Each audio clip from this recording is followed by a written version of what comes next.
uma mistura que me emociona. Os bravos companheiros do AB, os seus conselheiros, políticos da maior importância nesse Estado. E vejo os jovens. Alguns que, pelo exagero de mocidade, não sei como é que já entraram na faculdade. Na verdade, estão aqui. E com todo carinho e com todo respeito a todos, eu diria que é importante a missão da mocidade.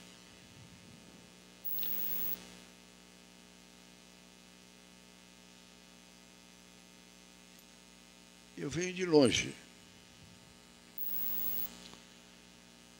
Só não participei da Revolução de 30. Mas acompanhei longamente, li e reli aquele acontecimento. Até 30 o Brasil era um. Os presidentes eram absolutamente de mentirinha. A nossa democracia era do voto aberto e os presidentes eram eleitos na política dos governadores. Os governadores reuniam e diziam o nome. E o povo, em voto aberto, assinava e votava. E aí se formou a dupla do café com leite.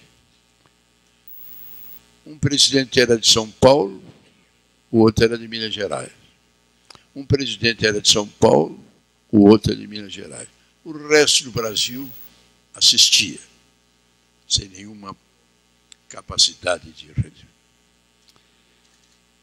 Um incidente de São Paulo, exageradamente vaidoso. Washington Luiz, presidente da República, ex-governador de São Paulo, devia indicar como candidato a presidente Antônio Carlos, então governador de Minas Gerais. Em vez de fazer isso, não fez. Indicou o governador de São Paulo novamente. E dali, o que parecia que não teria consequência, teve consequência. O Rio Grande do Sul se rebelou. O candidato à oposição era o senhor Getúlio Vargas. Minas Gerais, que viveu o tempo todo englobado no comando geral, rompeu com o presidente, o Washington Luiz, e não aceitou o senhor Júlio Prestes, então governador de Minas, para seu sucessor. E saiu uma rebelião. Minas e Rio Grande, que não teria ido adiante se não fosse a querida Paraíba.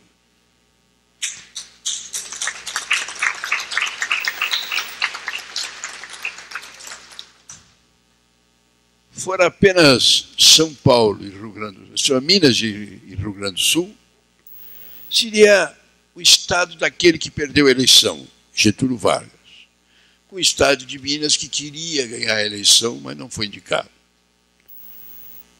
Mas veio a Paraíba.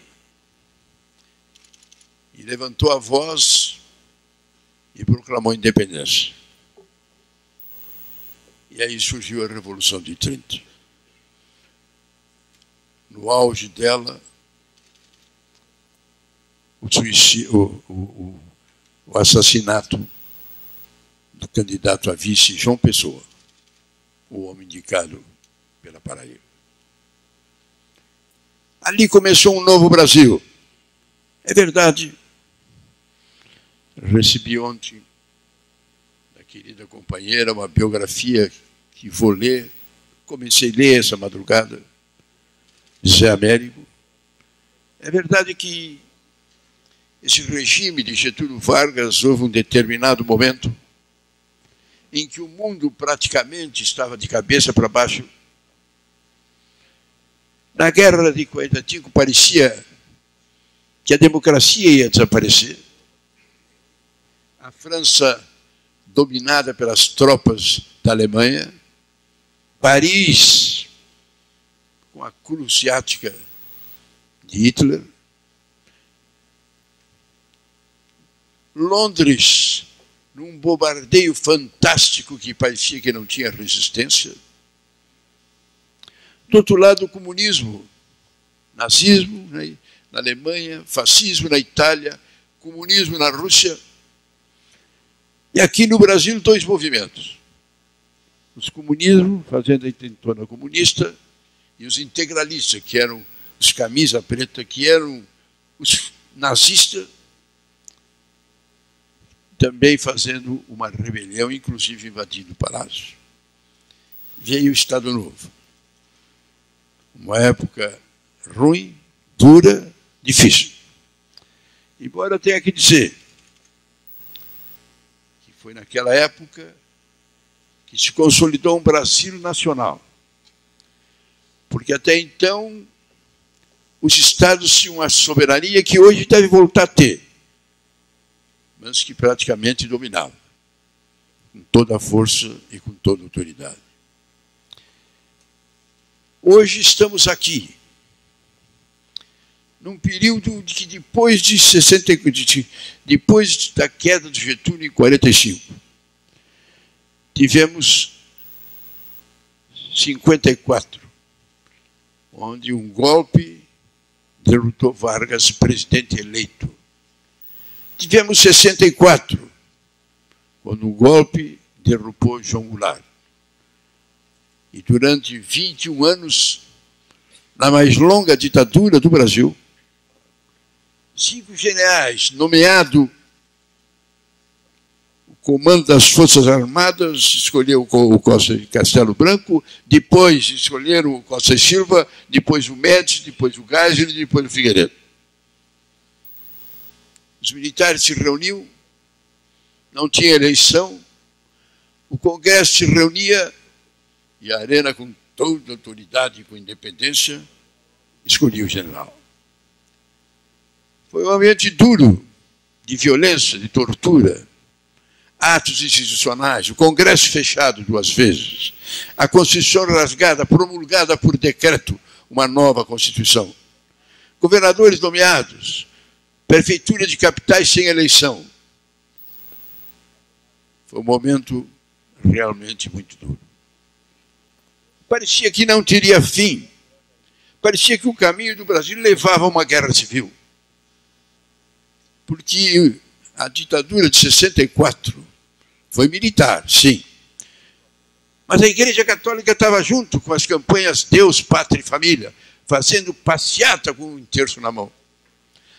A burguesia, as forças empresariais, com unanimidade financiando. E a grande imprensa, Estadão, Globo, Folha de São Paulo, todos eles fechados com a ditadura. Foi uma luta muito dura, meus irmãos. Muitos morreram, muitos foram assassinados.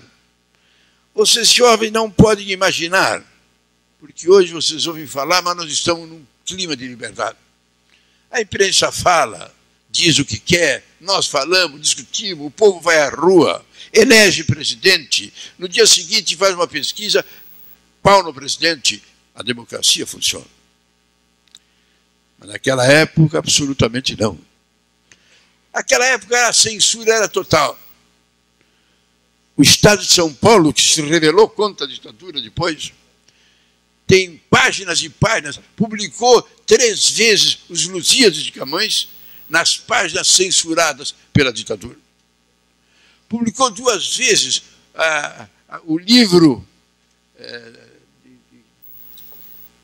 de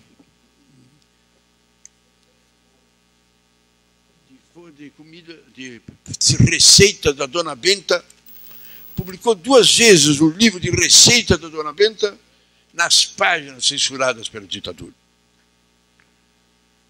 Ali, uns queriam a guerra civil, Nós éramos contrários à guerra civil, porque se houvesse a guerra civil, a quarta frota americana estava ali na frente do Rio de Janeiro, pronta para intervir. E fazer no Brasil o que fizeram na Coreia, o que fizeram no Vietnã, dividir Brasil do Norte e Brasil do Sul. Porque muita gente até hoje, olha com esse Brasil do tamanho dele com água. Diga o Brasil, um continente. As maiores reservas de água doce do mundo estão no Brasil. As maiores reservas florestais do mundo estão no Brasil. As maiores reservas minerais do mundo estão no Brasil. As maiores reservas de terra agricultáveis do mundo, no mundo que tem 6 bilhões e que precisa terra para plantar e para colher, estão no Brasil. Nós não aceitamos a guerra civil. Outros queriam o sequestro. A presidente da República era do grupo do sequestro. Sequestravam embaixador e trocavam por presos políticos. Outros queriam renúncia coletiva de mandato. Outros queriam voto em branco. Nós defendemos a tese que tínhamos que resistir, pacífica, mas ordenadamente. Houve um determinado momento que nos reunimos todos lá no Rio Grande do Sul. Todas as direções, as lideranças, estabelecemos um plano. O MDB está aberto a todas as facções. O MDB não pode pedir a ficha, nem a biografia, nem o passado. Mas é o seguinte, daqui por diante, o MDB é uma luta organizada com a pauta: 1, direta já. 2, fim da tortura. 3, liberdade de imprensa. 4, Assembleia Nacional Constituinte. E isso foi estabelecido. E a partir daí a primeira tese foi as diretas já. E fomos para a rua. Fomos para a rua com alguns. Mas foram crescendo. E foram crescendo. E foram crescendo. E foram crescendo. E na medida que praticavam um ato de violência, os jovens foram para a rua. E lançamos as diretas já. Milhões se reuniram. Em São Paulo, no dia 25 de janeiro, Montoro, governador de São Paulo, colocou 2 milhões na rua. O Jornal da Globo publicou, era dia do aniversário da cidade de São Paulo. O Jornal da Globo publicou a Orquestra Sinfônica tocando nas praças, os jovens brincando, a alegria do dia do aniversário de São Paulo. Isso revelou o povo. E o povo foi para a rua e começou a bater, derrubar, virar as caminhonetes da Globo. No dia seguinte, o senhor Roberto Marinho reuniu a equipe dele e disse: olha, nós somos a favor, mas isso que está acontecendo na rua nós não podemos desprezar. Nós temos que respeitar. E passou a publicar. E foram crescendo, e foram crescendo, e foram crescendo. E de repente, sem derrubar uma bala, o povo avançou, a sociedade avançou, invadiu o Congresso, a mocidade entrou e a ditadura caiu. E eles se entregaram. E jornais publicaram, a ditadura acabou. E elegemos Tancredo Neves presidente. Normalizou. A tristeza nossa é que Tancredo foi muito malvado conosco. Ele não cumpriu o que ele tinha feito conosco. Ele tinha se responsabilizado na presidência da República a cumprir os 5 itens. Mas ele morreu. Morreu e não levou o Sarney junto, deixou aqui. E aí começaram os nossos problemas. Eu faço justiça ao Tancredo, que ele estabeleceu a eleição direta. A Assembleia Nacional Constituinte foi convocada, houve fim da tortura, houve liberdade de imprensa, mas era o Sarney, o homem da ditadura. E aí dividiu. O MDB se esfacelou, não teve mais aquela beleza que tinha. Eu era jovem. Quando eu andava pelo Brasil, defendendo a derrocada da ditadura, falando no nosso partido, eu me considerava uma pessoa, um soldado de Deus, um soldado da liberdade. Porque ninguém que estava na nossa caminhada naquela época, ninguém queria nada. Porque quem estava conosco não tinha emprego, não tinha favor, não tinha vantagem, não tinha regalia, não tinha empréstimo, não tinha coisa nenhuma. Tinha era cadeia, cassação, prisão, morte, desterro. Então era um gesto de coragem, era um gesto de bravura. O cara que saía, botava o peito aberto e andava. O cara que abria a boca na frente do Congresso, essa ditadura tem que acabar. Era um povo heróico. E foi. Foi até ganhar. Quando ganhamos, houve uma divisão. E de lá para cá, o Sarney iniciou e os outros continuaram. É dando que se recebe, toma lá da cá. E para manter a tal da governabilidade, até hoje, com o que está acontecendo agora, com a presidenta com índice bom abaixo da inflação, a inflação está em 8 e ela está com 7. Mesmo assim, ela está se reunindo para oferecer cargo e trocar ministério para buscar credibilidade no Congresso Nacional. Vota dando a alma se for necessário. E isso é o que está acontecendo. Isso começou a acontecer naquela época. E o país se deteriorou. De repente, elege um tal governadorzinho de Alagoas, senhor Collor, que não dá para entender. Veja como o paradoxo da vida nós temos que analisar. Um povo que com dignidade, com bravura, foi para a rua, debateu, analisou, fez o que tinha que fazer. Daí a pouquinho, elege Collor presidente da República. E olha os candidatos quem eram.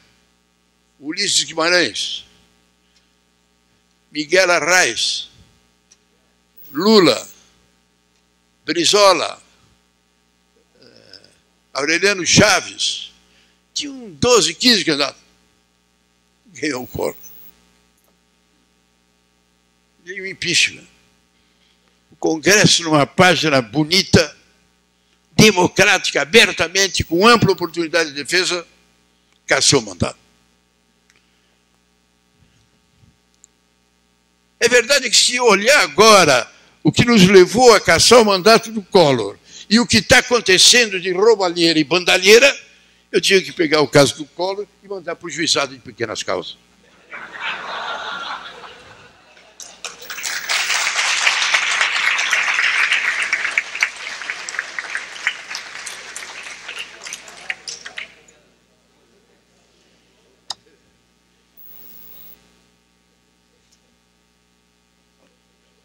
A grande verdade é que no lugar do Collor assumiu o Itamar.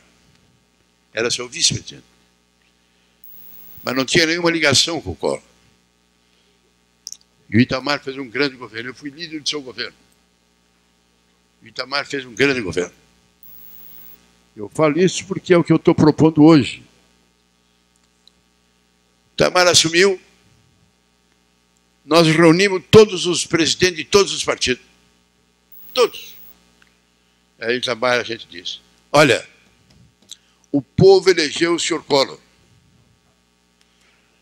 O Congresso caçou o seu Collor por corrupção. O Congresso votou o vice, o Itamar aqui. Então o Itamar aqui não está representando o povo era Collor. O Itamar está representando o Congresso. Cabe ao Congresso encontrar uma solução para nós governarmos juntos. Então o Itamar fez uma espécie de pacto de Moncloa. A Espanha, depois da Guerra Civil, tinha uma anarquia tão grande, tinha tantos partidos, tantas divisões, que lá pelas tantas encontraram um guerrilheiro na floresta que estava com a sua metralhadora e que não cobrar dele, qual é a tua facção, qual é a tua facção, qual é a tua facção? E ele respondia, eu não tenho facção, eu sou guerrilheiro por conta própria, eu luto sozinho com a minha metralhadora. Então, reunindo todos os presidentes de partido, Lula, Brizola, Ulisses, Tancredo, Arraes, estabelecemos. A partir de hoje, nós temos um pacto nacional. Qualquer presidente que está aqui, que tiver um problema que significa nacionalidade, a nação, nos reúne, nós estamos aqui para discutir. E eu, presidente, também. Se tiver um problema, eu não tomarei nenhuma providência antes de nos reunir. Fez um governo de entendimento nacional, reunindo as mais variadas. O líder do governo no Senado era eu. Na Câmara era um comunista, um baita companheiro. Escolheu a Erundina para ministra. O PT estava tão contra, porque eles estavam querendo que o Itamar fracassasse para ganhar a eleição. O PT não aceitou a Erundina, botou para fora. Lançamos o Plano Real. Para as pessoas entenderem a realidade do Congresso. O Plano Real foi votado, o melhor plano da história do Brasil. Está em vigor até hoje. Até hoje ele está em vigor. Foi votado sem comprar um voto, sem um deputado, senador ganhar um emprego. Os ministros iam, debatiam, analisavam, modificaram, mas foi votado. E respeitado pelo Brasil. Ganhou Fernando Henrique. Bom presidente. Fez coisas positivas. Mas na hora das privatizações, não consultou de um lado. E de outro lado cometeu escândalo. A Vale do Rio Doce foi vendida praticamente e foi doada. Agora estão convocando o presidente do BNDE e ele vai explicar como é que a Vale do Rio Doce foi vendida por 5 bilhões, de uma hora para outra. E a emenda da reeleição, a desgraça da reeleição, foi aprovada comprando vários deputados. Entrou Lula. Lula, naquela altura, era o grande partido. O Partido dos Trabalhadores foi criado como uma ala da igreja. Dom Evaristo Arce, Boff e tantos outros criaram um partido de ideias, um partido sério, um partido responsável. Na oposição foi muito bem, obrigado. Mas não ensinaram o PT a ser governo. Na hora de chegar a governo, botaram a mão. Fizeram o plano família, é verdade. Fizeram agora o plano de casas populares, também é verdade. Mas a grande verdade é que botaram agentes partidários em tudo que é lugar, principalmente na Petrobras. A Petrobras, que era um órgão sério, responsável, de grande credibilidade, hoje é um escândalo mundial. De 7ª empresa maior do mundo, hoje está praticamente numa interrogação que vai acontecer com ela. Bilhões foram roubados. Bilhões foram roubados. Não sei como a presidência elegeu. E 2 meses depois, a credibilidade dela, 8%.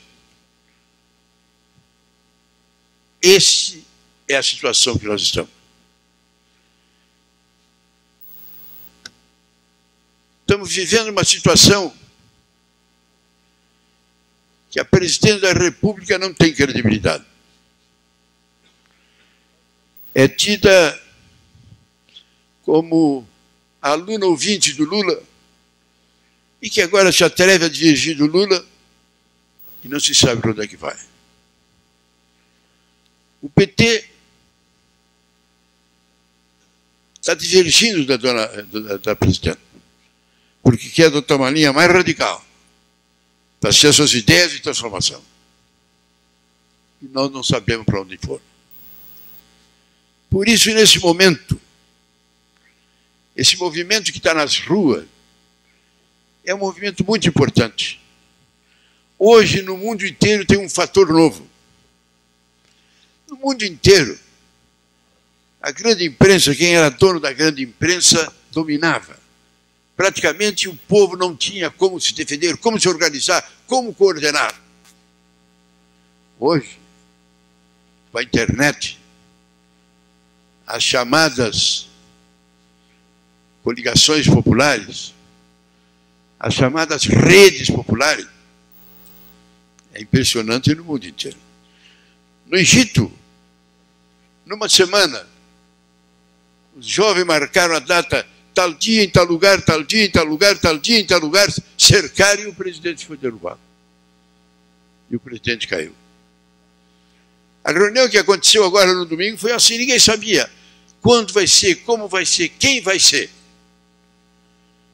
Os jovens se reuniram, não aceitaram partido político, não aceitaram de jeito nenhum pessoas mascaradas, não aceitaram de jeito nenhum pessoas com arma na mão, seja um pedaço de pau, madeira, seja o que foi, e foram para a rua. E debateram e discutiram. Eu saí do Congresso e disse, 85 anos, com saúde, eu percorri o Brasil inteiro com o doutor Ulisses nas diretas já, eu percorri o Brasil inteiro com o Teotônio Vilela na campanha da anistia, na campanha do fim da tortura. Teotônio, naquela altura, tinha 4 cânceres, 2 bengalas, cabelo rapado. E onde ele ia, enlouquecia a mocidade. Porque ele falava com aquela autoridade dele.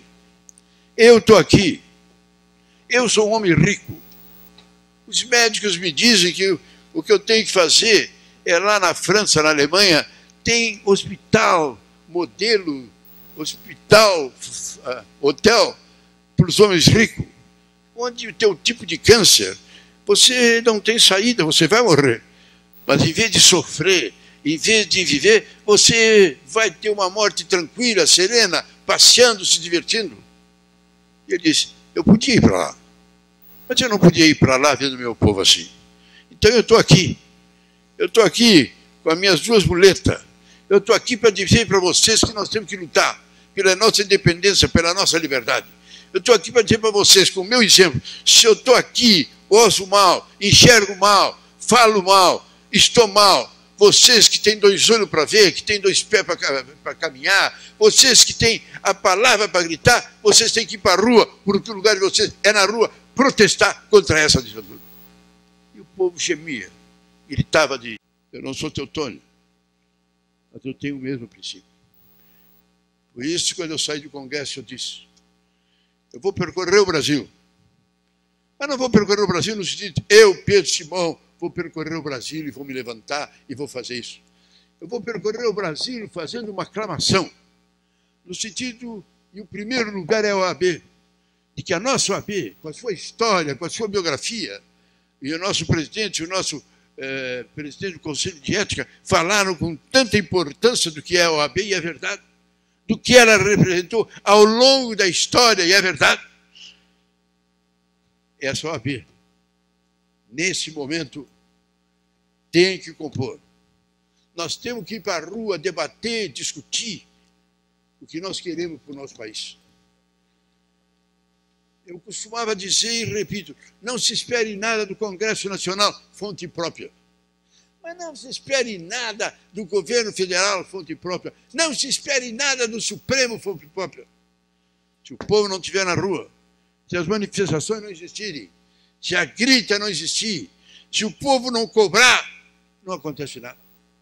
Repara agora, a OAB entrou com uma emenda de reforma política. Lá está na OAB a ideia de que dinheiro para fazer campanha política é de particular. Empresa não pode dar dinheiro. Empresa como as da Petrobras, que deram montanha de dinheiro, não pode dar dinheiro para fazer campanha. Já o meu próprio partido entrou com uma emenda dizendo que pode. Pode ter dinheiro público, que nem agora, dinheiro particular, que nem agora, desde que haja um controle, quem dá para uma não dá para outra. Mas nem pode se controlar, eu dou para essa e tu dá para aquele. Não pode continuar. Nós temos que ter condições de fazer uma reforma de ética, onde seja para valer, onde tenha seriedade. No Congresso Nacional, as comissões de éticas, ao longo do tempo, se transformaram em ridículas. A comissão de ética não se reunia para caçar senador, para debater senador, não fez nenhuma reunião, não tomou nenhum conhecimento. E as pessoas praticamente eram absolvidas. Lamentavelmente, quem está ali tem um grito extra-corpo de legislar no seu sentido. Se eu disser para vocês que todo esse escândalo de corrupção, de roubalheira, de bandalheira, na hora de fazer o orçamento, os parlamentares aumentaram a verba para dar para os partidos políticos de 200 milhões para 650 milhões, 3 vezes mais. Num momento que nem esse, onde nós temos 31 partidos políticos. 31 partidos políticos. Estados Unidos funcionando tem 2. Inglaterra 3. Partido político tem que ter. Primeiro, organizar o partido político é a coisa mais normal. Podemos organizar partido político. Nós podemos sair daqui com o presidente da OAB e ele vamos ali no cartório e registramos um partido político. Nos Estados Unidos é assim. Os Estados Unidos não tem justiça eleitoral. Nos Estados Unidos, quem quiser funda o partido a hora que quiser. Mas daí a ir para o Congresso, daí a ter direito à verba, daí a ter direito a espaço na televisão, não. Aí tem que ter consciente eleitoral. Tem que ter gente que vota e manda ele para lá. Nós temos que terminar com as eleições para governador, para deputado, prefeito, que nem é hoje. Elas não podem ser proporcional. Não tem nenhum cidadão que sabe qual é o deputado que ele votou, qual é o vereador que ele votou. Nós tivemos o palhaço que teve 1.400.000 votos em São Paulo, que elegeu mais 4 deputados. Deputados foram eleitos com 1.500 votos, à custa de outros votos. Isso não pode continuar. A votação de deputado tem que ser que nem a votação de prefeito. Quer dizer, se elege, se apresenta candidatos naquela região escolhe o candidato. Essa é a questão que precisa ser feita e deve ser feita. Partido político pode ter o que quiser, mas tem que ter um percentual, tem que ter, passar pelo crivo. Foi para a eleição, foi para a eleição. Fez tantos votos, continua. Não fez tantos votos, continua existindo, mas sem atividade, sem poder ir para a televisão, sem poder ter dinheiro público, sem fazer outra coisa, sem não se preparar até o dia que pode. Tem gente que acha que os Estados Unidos não tem partido comunista, tem mais de 10 partidos comunistas. Não vale R$2.000. Por quê? Porque não tem representatividade. Essas reformas só podem ser feitas com o povo na rua. Só podem ser feitas com o povo na rua. Nós tivemos as 2 grandes mudanças na sociedade brasileira, as 2 maiores mudanças que nós tivemos nos últimos tempos da sociedade brasileira foram fruto da pressão popular. Aquela pressão de 2013, quando o povo foi na rua, lotou, debateu, foi ao Congresso Nacional, ali aconteceu. A lei da ficha limpa. O Congresso não queria votar, mas nenhum parlamentar queria votar. Queria ficar como é agora. O povo na rua. A OAB fez um abaixo-assinado, 1.700.000 assinaturas. Transitou uma emenda especial popular no Congresso Nacional e ela foi aprovada. E hoje existe a ficha limpa. O que é a ficha limpa? O cidadão é processado. Eu, Pedro Simão, sou processado. O juiz me condena. Eu recorro. Recorro para o Tribunal de Justiça. O Tribunal de Justiça me manda para uma junta. Sou condenado. Recorro para o Pleno do Tribunal de Justiça. Sou condenado.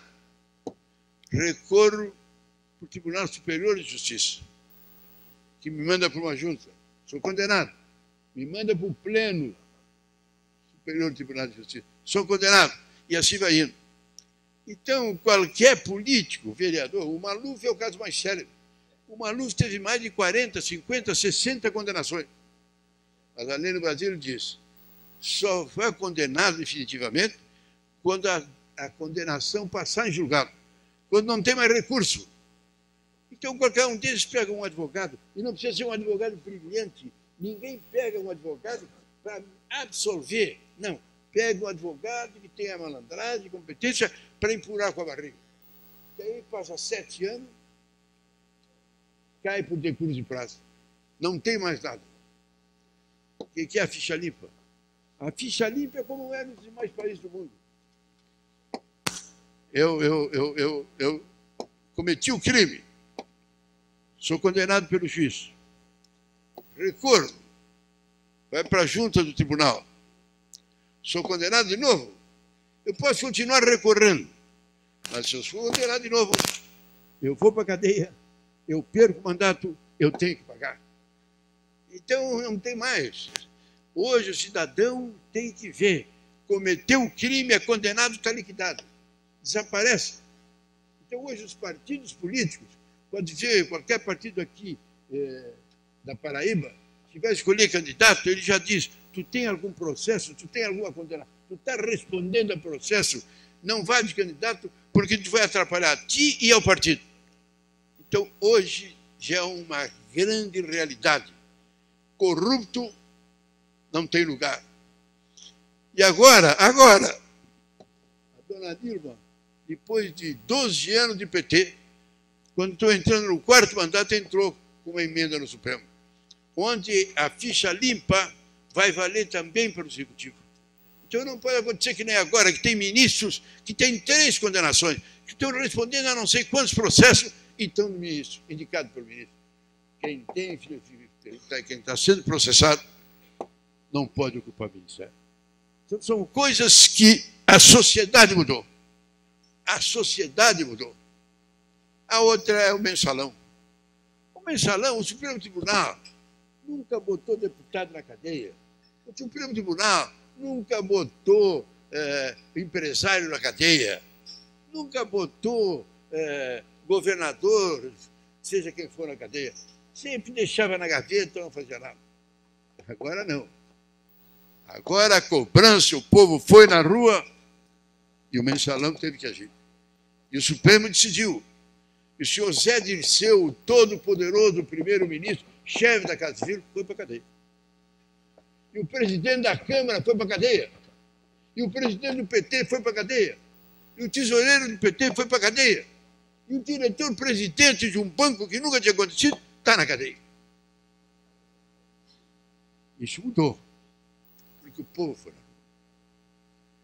Então eu estou aqui, meu presidente da OAB, meu presidente do Conselho de Ética, para um apelo pessoal. O primeiro é a OAB, que não era necessário, mas acho importante. A OAB tem que assumir esse papel. Lá no Rio Grande, ela faz um papel excepcional, reunindo, debatendo, não só a nível da OAB, não só a nível de reuniões, que nem esta, mas a OAB incentivar as faculdades a se reunirem, incentivar os estudantes a se reunirem, os empresários a se reunirem, a CNBB, a igreja a se reunir, a debater, porque o problema é este. O que é que nós queremos? Se o povo for na rua debater, discutir, nós queremos uma reforma política para valer. Se o povo não for na rua, vai ser uma reforma política que é uma porcaria, vão inventar, vão fazer gente de bobo e não vai acontecer nada. E não vai acontecer nada. Na Constituinte, na Assembleia Nacional Constituinte,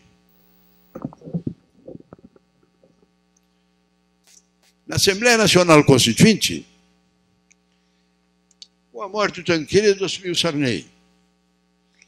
E o Sarney conduziu relativamente bem. Mas lá pelas tantas deu uma confusão. Começaram a discutir o tamanho do mandato dele. A Constituição dizia que ele tinha um mandato de 6 anos. Aí apareceu uma emenda que tinha que voltar a ser 4 anos,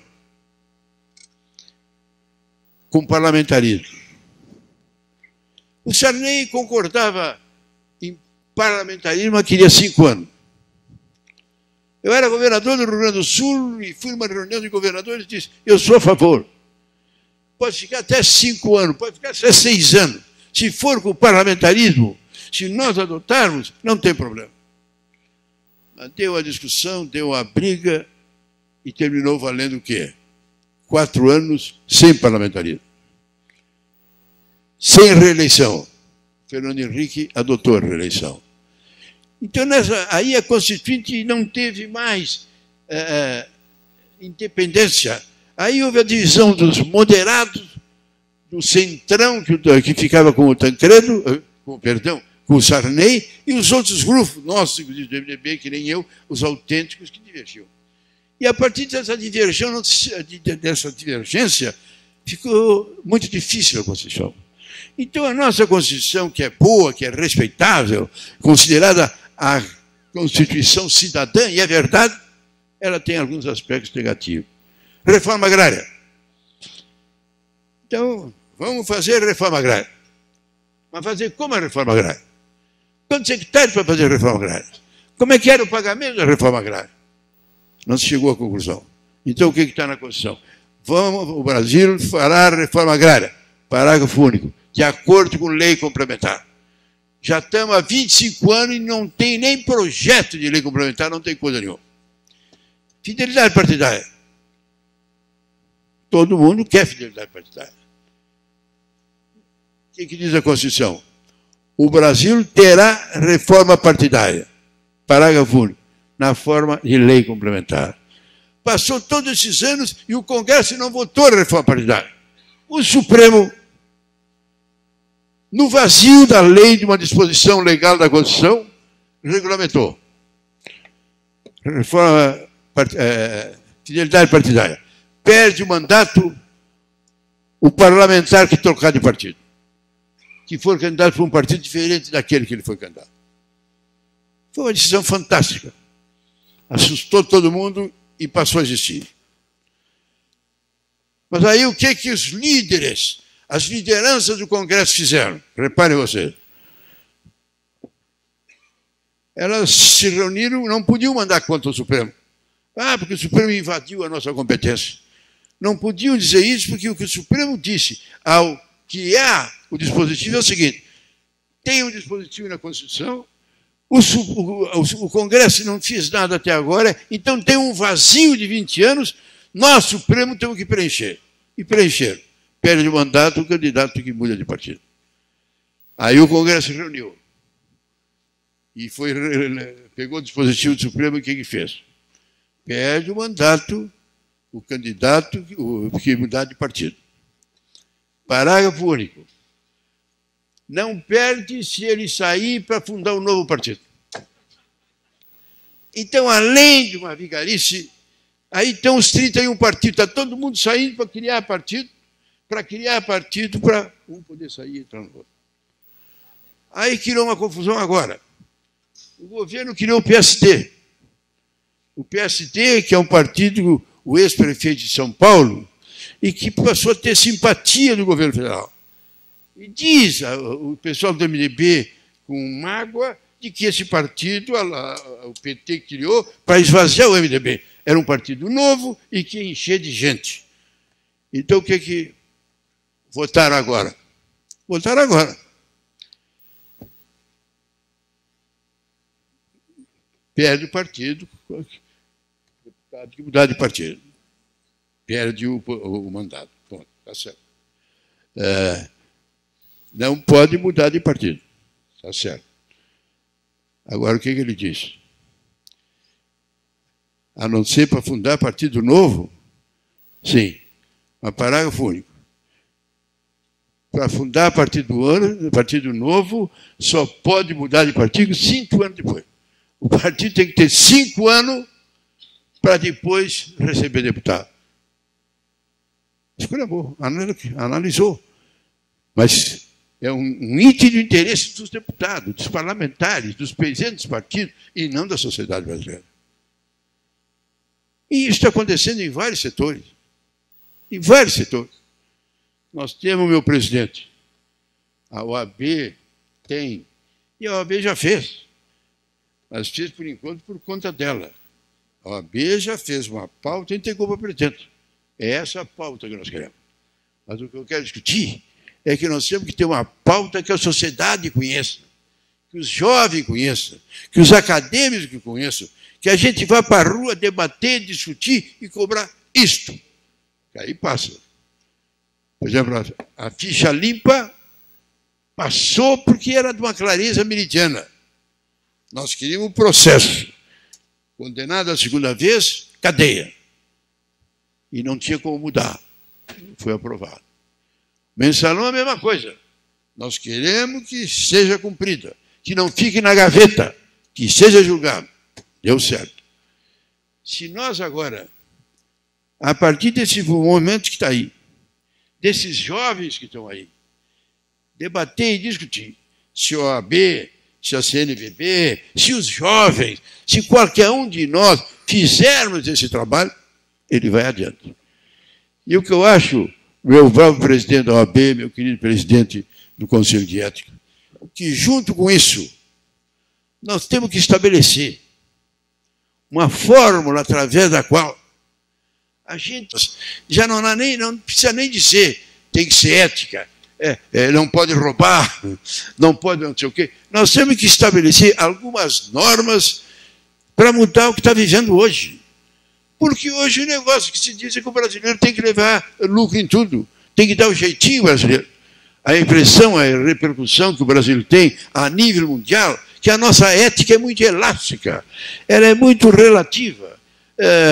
Desde aquele que foi multado, dá uma gorjeta para o cara da polícia para não sair a multa dele, desde aquele cara que vai entrar na fila para resolver o problema seu e dar uma gorjetinha para parar, é a coisa que se estabelece e a norma no Brasil existe para não ser cumprida.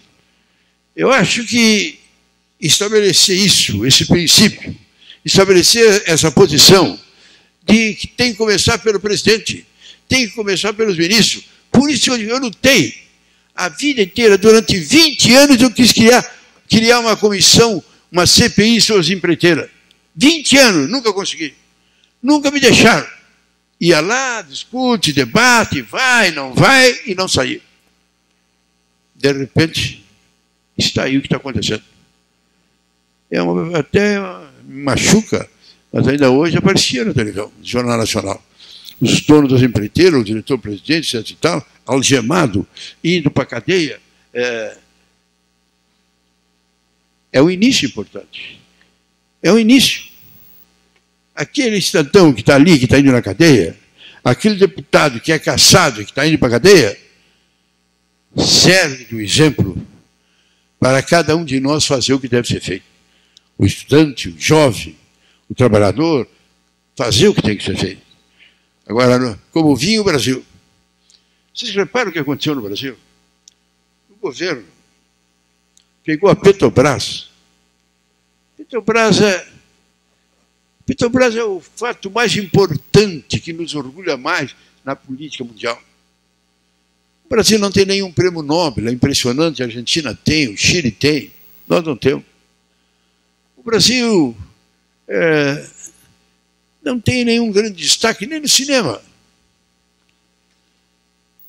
O grande destaque que o Brasil tem é a Petrobras.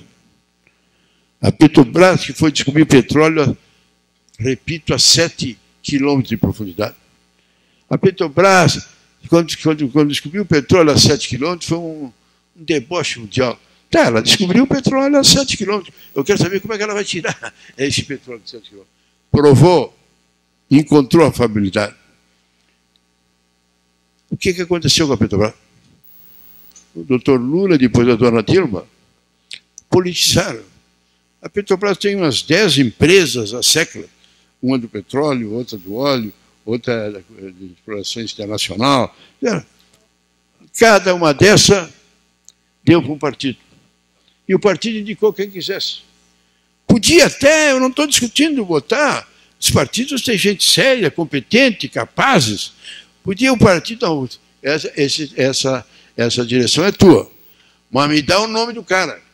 Ele entende, ele é técnico, ele é especializado, ele é correto, é honesto? Não. Botou quem quis. E eles se reuniram.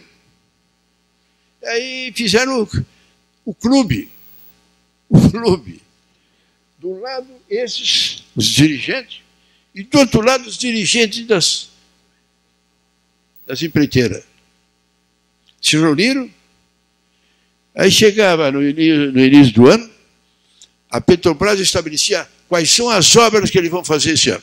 Que obras vão ser feitas em 2015? Aí está a lista das obras que são feitas. Aí eles se reúnem. Essa primeira empresa vai ser da tal empresa. Essa segunda, tal. Acertavam. E é claro que na primeira tinha todas as propostas, mas a mais barata era aquela que era para ser mais barata. Na outra, tinha todas as propostas, mas a mais barata era a segunda que era para ser mais barata. E ali já discutiu. Essa que ganha, tanto por cento é para o doleiro ali, tanto por cento é para o diretor da empreiteira, tanto por cento é para o tesoureiro para levar o partido. É isso que aconteceu. É isso que foi feito. Criaram uma verdadeira... Meu Deus, eu acho que lá em Nápoles trouxeram uma forma de fazer. E eles chamavam com toda tranquilidade um clubezinho. O clube, os donos da Petrobras e os donos das empreiteiras. Isso é o que aconteceu no Brasil. A imprensa mundial diz que foi o maior escândalo de corrupção da história que eles conhecem num país que tem democracia, que tem liberdade, que tem justiça, que tem congresso e que funciona. Isso aconteceu. Ainda agora, em vez do governo entregar tudo para o judiciário, deixar agir, está pressionando. Está pressionando. E o PT está querendo chamar de herói a sua gente que são perseguidos. Por isso que nós temos que medir as nossas palavras. Meu presidente, eu acho que nós temos que ter cuidado. É caso de impeachment, pode ser. É. Mas se nós formos para a rua pedindo impeachment, o PT vai para a rua dizer que é golpismo. E vão ficar nesse debate, nessa discussão, e não sei onde é que nós vamos chegar.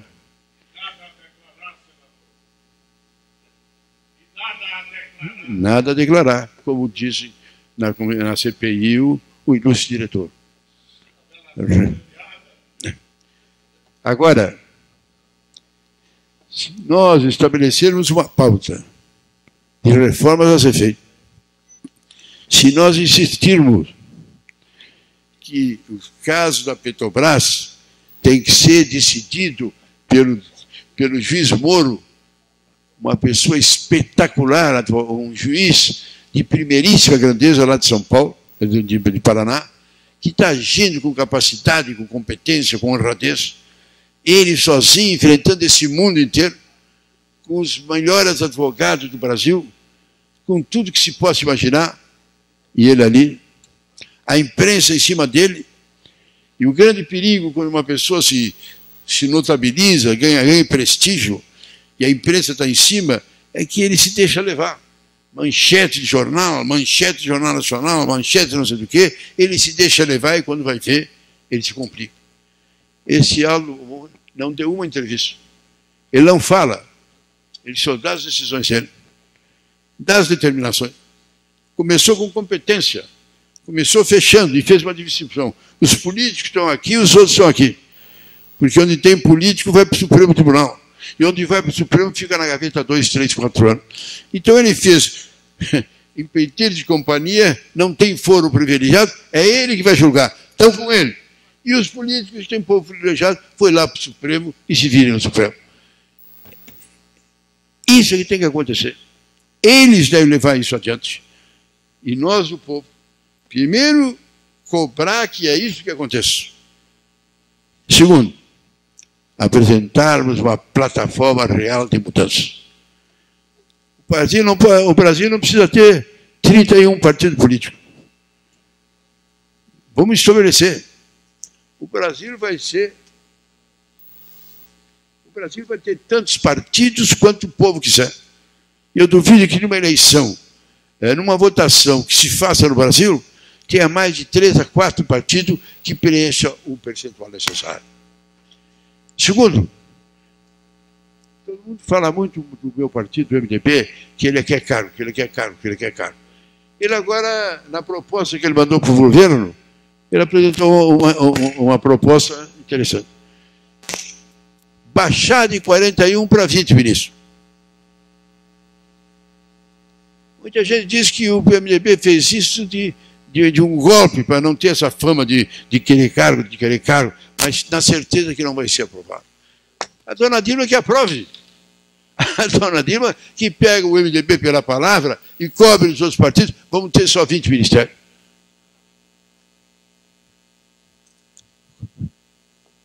Os outros 20 não têm necessidade, se adaptarão nos órgãos congêneros. E aí, a presidente pode escolher pela capacidade, pela competência, pela dignidade. E não faça isso, que é uma maldição, o troca-troca. Tu vota comigo e tu tem a emenda. Mas não basta de votar comigo e eu te dou a emenda. Para ti ter a emenda e eu dar o dinheiro para fazer a obra que tu pediu, tu tem que continuar votando comigo. Não é possível.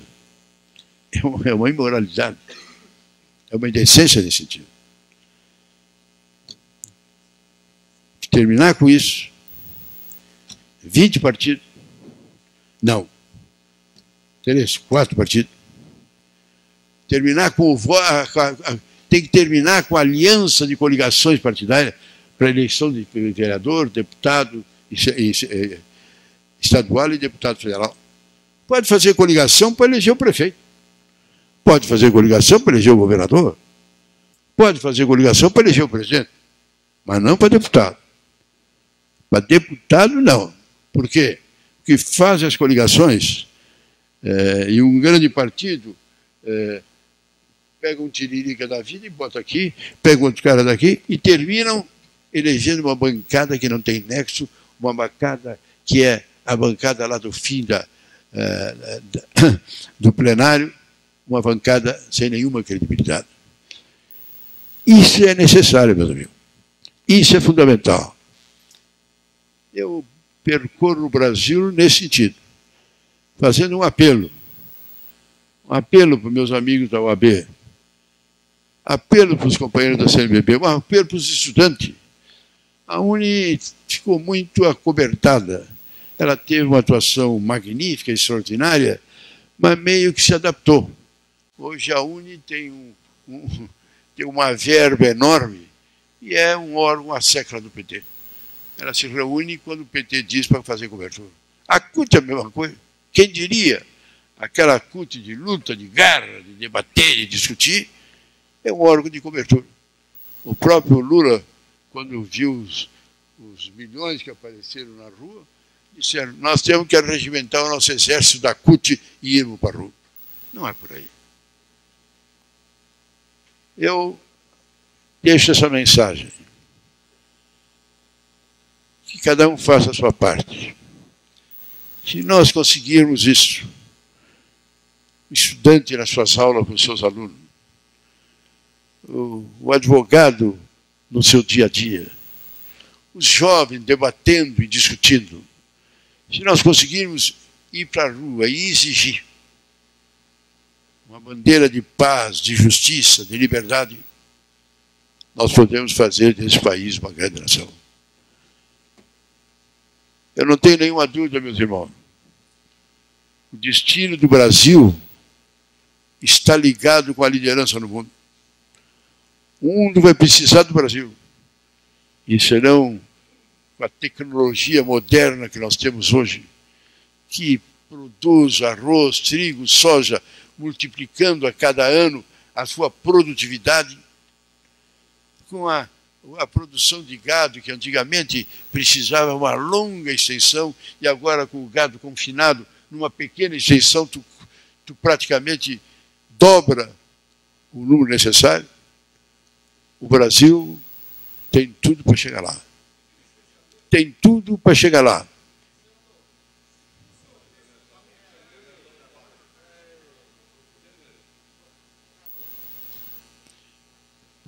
O Brasil tem tudo para chegar lá. E é nesse sentido que eu digo, meus irmãos, vamos chegar lá. Vamos nos dar as mãos. Vamos avançar. Vamos dizer presente. Vamos fazer, e acho que chegou o momento, não existiu na história do Brasil nenhum momento tão positivo, tão concreto que nem este. Vamos para a rua com liberdade. Não tem perigo de polícia nem de coisa nenhuma. Vamos defendendo uma grande causa, que é as causas políticas, sociais e éticas do Brasil. Vamos nos dar as mãos e vamos aproveitar essa hora que é negra, que é triste, que é dramática, para virar a mesa e começar a história do Brasil, do grande Brasil, da história do grande Brasil, que vocês, jovens que estão aqui, vocês vão viver. Vocês vão se lembrar desse dia. Lembra daquele dia lá na hora da B, que aquele velhinho veio lá dizer isso e mais aquilo, e vocês irão a realidade. Vocês farão um novo Brasil para os filhos de vocês. Que eu não posso dizer que deixo para os meus filhos, mas posso dizer que preparo para vocês a grande caminhada, que vale a pena, porque nós somos o Brasil. Vale a pena porque nós temos a grandeza numa hora dessa, de não semear nem o ódio, nem a maldade, nem a morte, nem coisa nenhuma. Semeamos o amor, semeamos a construção, semeamos o Brasil de mãos dadas, caminhando, avançando e fazendo com que as Dilma da vida cumpram o seu papel. Obrigado, meus irmãos.